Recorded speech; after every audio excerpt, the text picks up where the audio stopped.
Dünya miqyasında Əflatun amuzəş pərverişinin atası olsa, İranda da Mirzə Həsən Rüşdiyə yeni mədrəsələrin atası və qurucusu sayılır.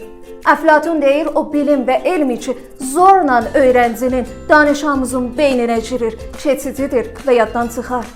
Təbrizin Tərəndab məhəlləsində doğulan Rüşdiyə də bu məsələni düşünüb, hər insanı öz dilində amuzəş vermək istəmiş. Rüşdiyə məktəblərin zəfini onların öyrətdiyi dildə və kullandığı yol yöndəmində bilirmiş. Bu yüzden ana dili və vətən dili adlı türkçü kitablar hazırlayır və öğretim metodunu da dəyişir. O, Beyrut, İstanbul və Qahirədə gördüyü və oxuduğu yeni metodlarını İrana gətirir.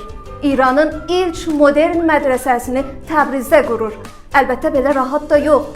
Rüşdiyənin qabağına çoxlu daşlar atırlar. Deyirlər, Şirazlar arası vurulan zənc kilsə nağısudur. Rüşdiyə zənci həsf eləyir. Rüşdiyə istəyir bizim uşaqları sünni eləsin. Onun öyrətdiyi türkçü dərslər Osmanlıdan gələndir. İstir türkçü dili ilə bizim uşaqları sünni eləsin. Rüşdiyə hamını çağırır və göstərir ki, uşaqların dərs oxuduğu dil Azərbaycan türkçəsidir. Mirzə Həsən Rüşdiyə taza qurmuş mədrəsənin dərslərini belə açıqlayır.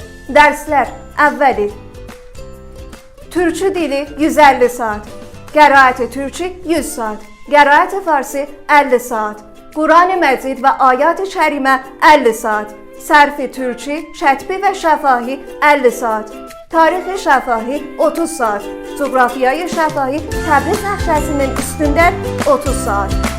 Barış səsinin səsinə səs olun.